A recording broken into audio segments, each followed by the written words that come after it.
got to go home to your loved ones at the end of the day. Whatever you're going through, with the help of some caffeine, you're able to stay alive, and hopefully that's going to help you get through the day.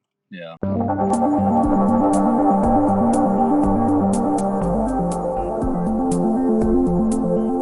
You're listening to the Absolutely Cosmic Podcast.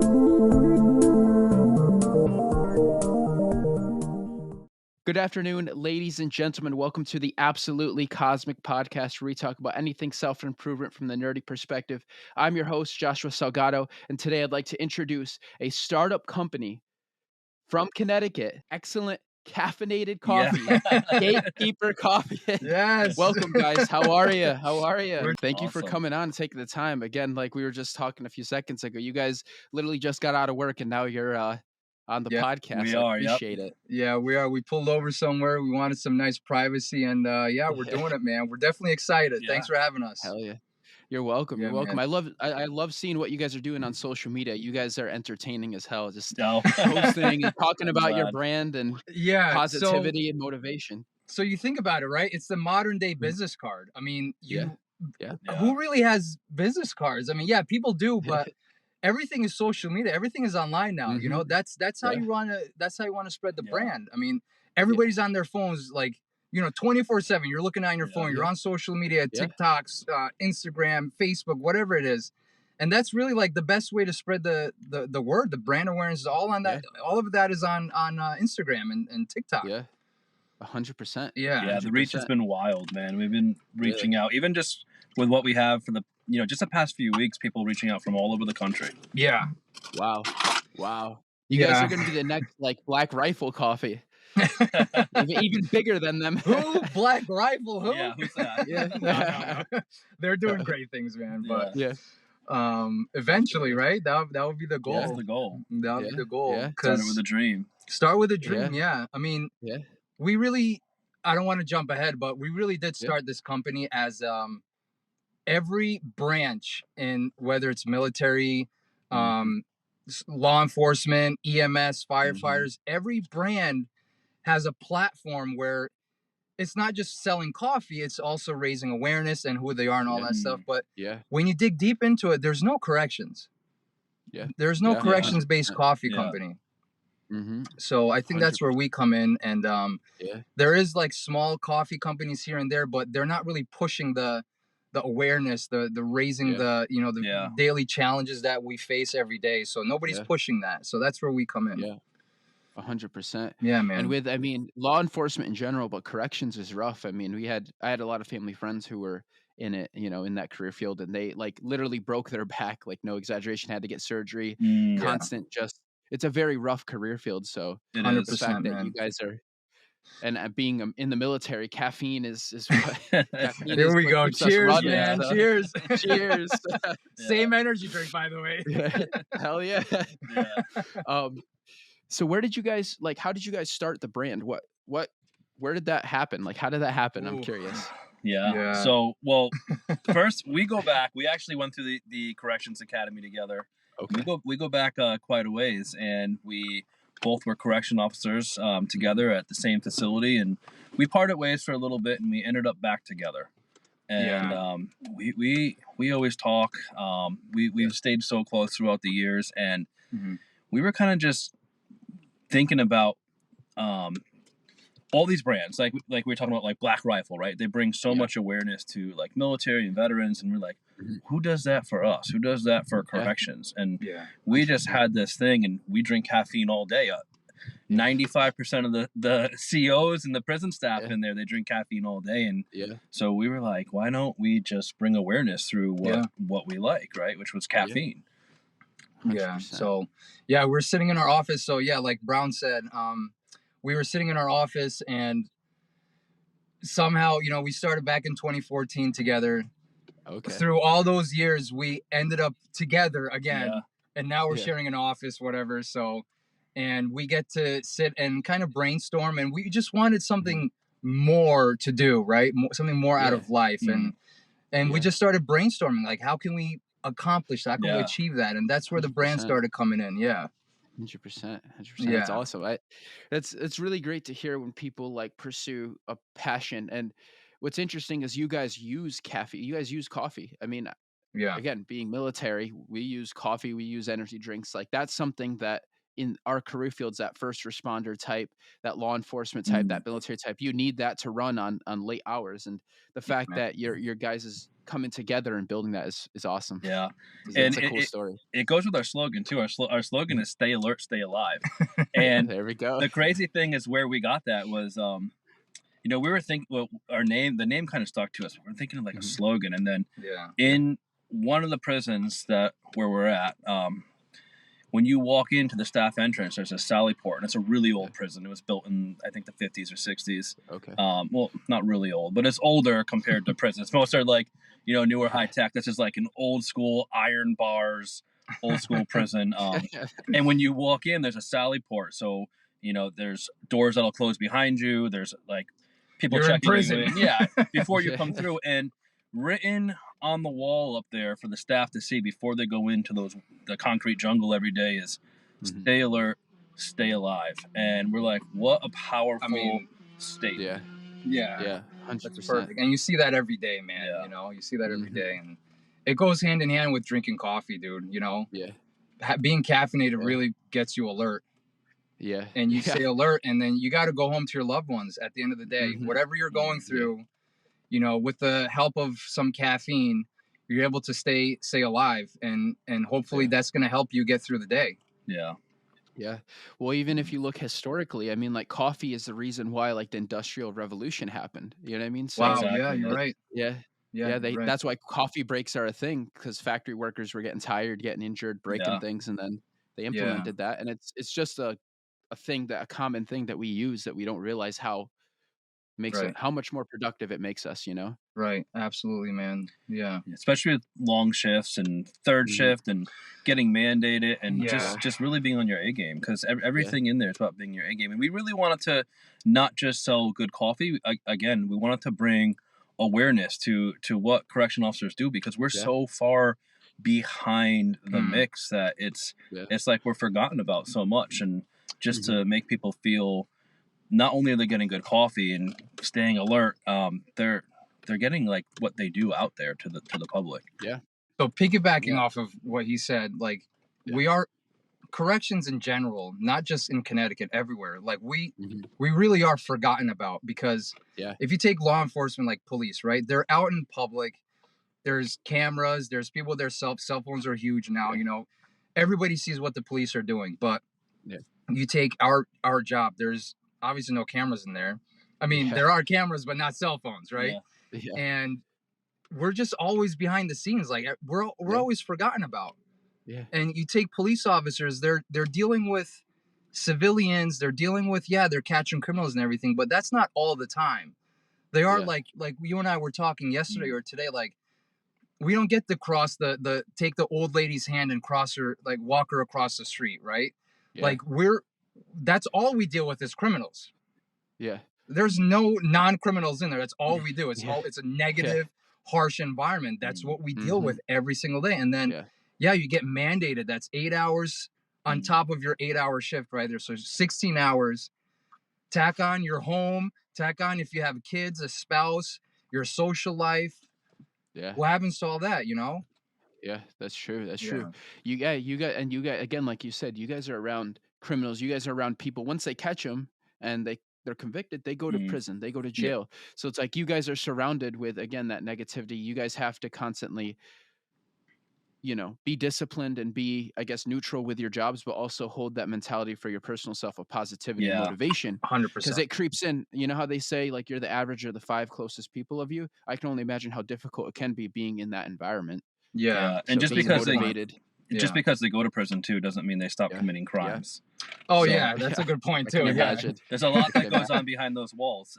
Anything that you could think of, any crime that you think of that goes on out here, it also goes on inside there. And prisons are like mini cities. You know, there's libraries, there's medical centers, there's dental centers, there's chow halls, there's housing, there's everything, laundry, there's jobs, anything that you can think of in the city they have to have inside, and it's just confined inside a fence. And as in corrections, you're the first responder, you're the policeman, you're the fireman, you're the EMT, you're everything before that all happens. Yeah. Yeah. And Yeah. the biggest thing is like, we don't have, which is a good thing, but we don't have guns in there, right?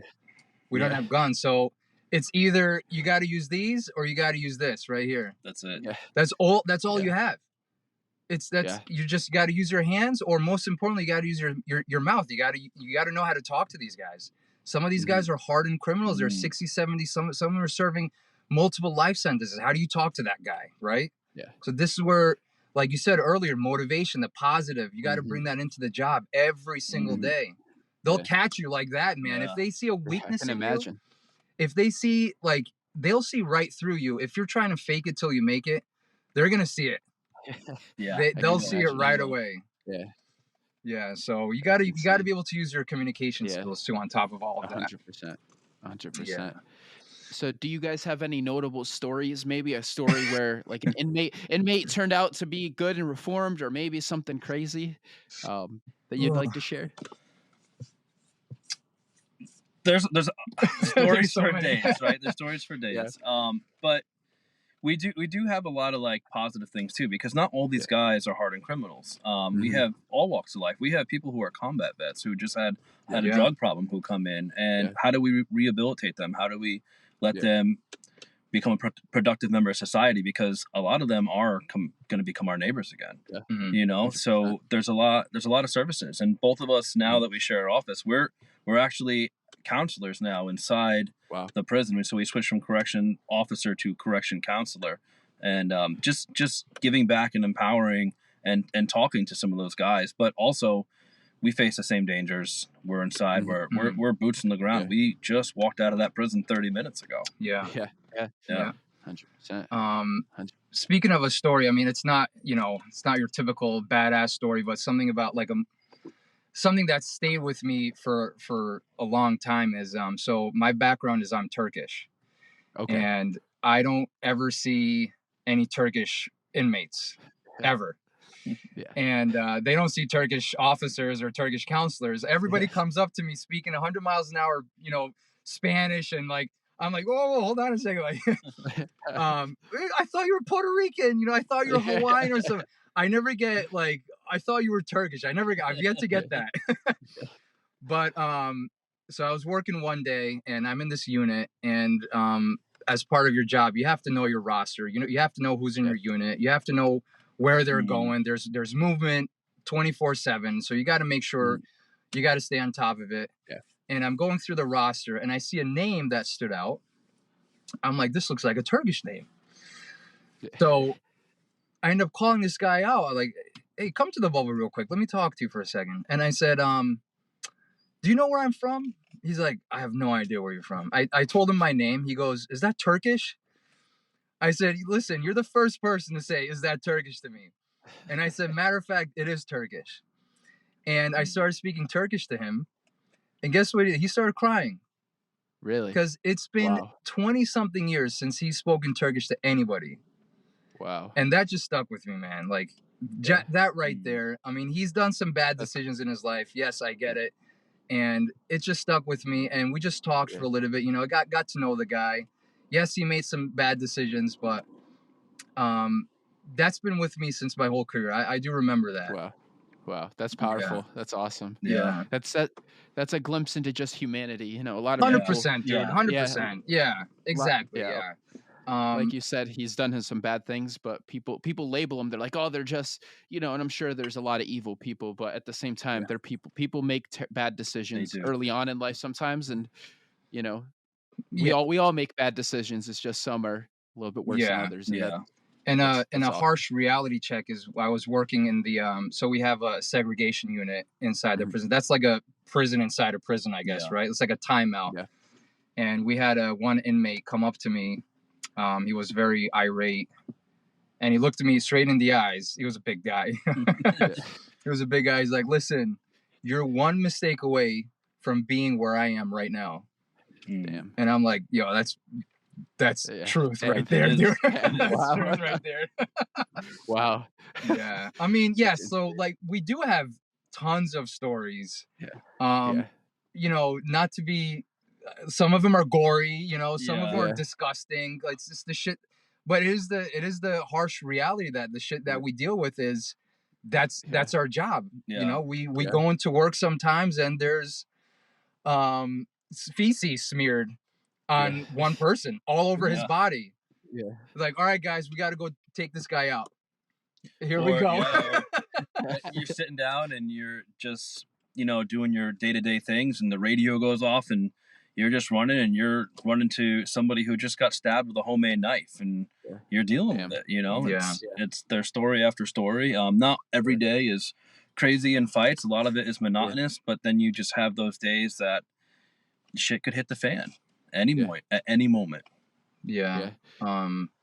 We had one inmate who, I won't say what facility or unit, but he, speaking of like a homemade or prison shank, whatever, he ended up nearly decapitating somebody. Oh my God. Yeah. And we had to go in there and, we got to deal with it. Yeah. We got to deal with it. We got to see that shit. Yeah. Yeah. So that's, and that's where I think your guys' brand is so exceptional, because like you guys, again, are bringing awareness to corrections, but also providing that product of excellent, like high quality coffee that, again, like you said, stay alert, stay alive. Like, you never know when. Yeah. We really want to build like this brand, corrections tailored and specific, just to bring the awareness, because all the things we do see and all the things we do deal with, and correction officers have the same PTSD rates as combat vets. And it's, when you deal with a traumatic situation, when you see something like a stabbing or any type of traumatic situation, and hanging, there's a lot of those, a suicide, when you deal with something like that, as a police officer, as a fireman, a lot of times you're removed from that situation after it's done. So maybe if you responded to a traumatic house call as a police officer, maybe when you drive by that house once in a while, that'll trigger that memory. Or if you're a combat vet and you hear fireworks, it starts triggering that. But as correction officers, we see a traumatic event and we work in there for 16 hours every day for 20 years in the same area where that traumatic event happened. Yeah. And then if they, if they're lucky enough to be alive, we see them a week later. We're like, wow, how you doing, man? Are you all right, dude? I mean, we've had multiple hangings that we had to deal with. One night I'm touring in the segregation unit, and I'm walking by this cell, and I see somebody kind of just standing there still. And I'm talking to him. I'm like, hey, man, you doing all right? Yeah, I'm doing all right. Yeah, I'm doing all right. Okay, good. You're living, you're breathing, whatever. Perfect. Yeah. He's just standing in his cell. So we got to do tours, quite often. Yeah. Next tour I do, I'm going through, so as part of our job, we have to make sure there's living, breathing flesh in the cells. That's part of our job. And so the next tour I get up, walking around, do my regular, looking in the cells. 15 minutes ago, this guy was talking to me. Now I'm looking at him. He's hanging from his cell. Oh, man. So I got to go in there, and I had to cut down his noose. Yeah. He survived. That's not always the case, though. Yeah. Yeah. 100%. That's. Yeah. And again, that's going back to why you guys are bringing awareness. That's why, like, when I found you guys and reached out to you guys, I was like, yeah, this is fun. I mean, one, I love coffee, but then seeing your story and hearing you guys talk about it now, it's like, this seems like it's a very important message and, mission you guys have to spread awareness and kind of build that community of corrections and support for corrections. Yes. 100%, man. 100%. Yeah. And then speaking about the coffee, just to take it there a little bit, the coffee. So we scoured the internet. Yeah. I mean, we looked everywhere. Let's see who's more reputable. Let's see who's really making good products. And we tried so many coffees, and we're both wired. Yeah. Like after an hour, we're like, oh my God, dude. Midday panic attack.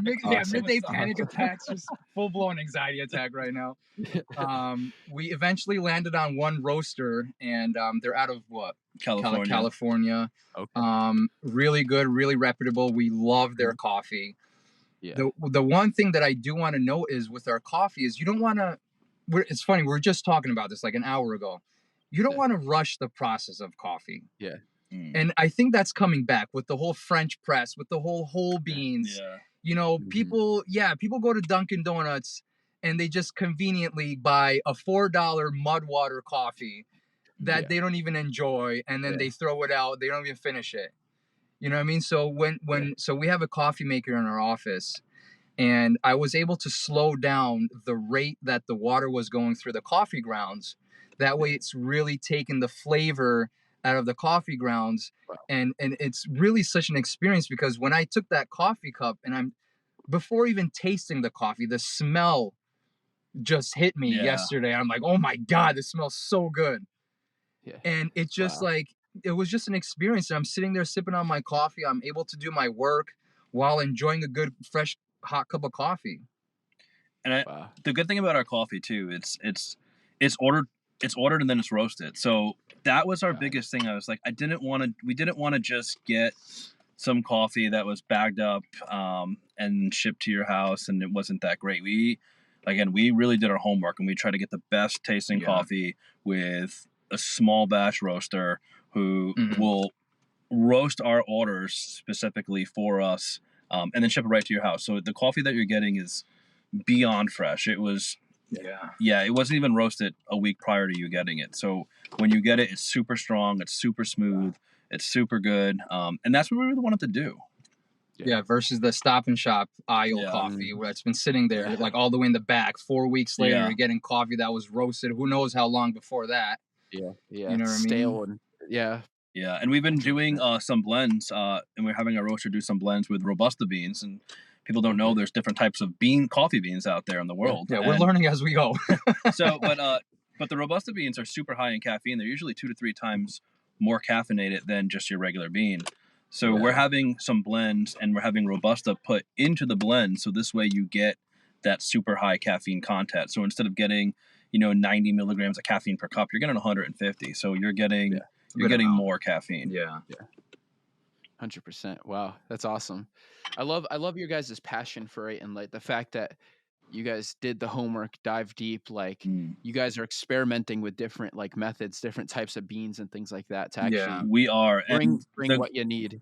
And the goal definitely is to we're learning as we go, and again, this is like a ground up operation, and we're started from absolutely just an idea, and that's it. And hopefully our goal too is to open up our own roastery, so we're trying to go through that whole thing and start doing the process and doing it ourselves.